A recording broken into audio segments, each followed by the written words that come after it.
गुरुमा वृंद एठारे उपस्थित थिबा मोर सान बड़ भाई और भौणी मानकु मु सेन जनुछि। आजिर एही पवित्र स्वाधीनता दिवस अवसर मते किछि कहिबार सुजोग मिली थिबारु मु निजकु धन्य मने करुछि। अगस्त 15 तारीख 1947 मसीह आम देश भारत स्वाधीनता लाभ करथिला। एही दिन प्रत्येक नागरिक जातीय पताका तले छिड़ा होई जातीय संगीत गान करिथांती। दीर्घ 200 वर्ष शासन परे आम देश भारत स्वाधीनता लाभ करथिला। अगस्त 14 तारीख मध्य रात्रि रे स्वाधीनता लाभ करथिला।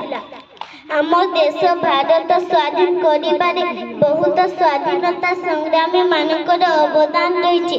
सेथि मध्यरु सुभाष चंद्र बोस, बाजी राउत, महात्मा गांधी, रानी लक्ष्मीबाई, सरदार वल्लभभाई पटेल, खुदीराम बोस सेमिति अनेक वीर पुत्र मानकर अवदान रही। सही दिन ठारू प्रत्येक भारतवासी यही दिन जातीय पताका उत्तोलन करती, जातीय संगीत जन गण मन गान करती एवं आम देशर वीर पुत्र मानकर त्याग और बलिदान को स्मरण करने उद्देश्य बहुत स्वाधीनता संग्रामी अगस्त 15 तारीख स्वाधीनता दिवस रूपे पालन करि आसुछन्ति।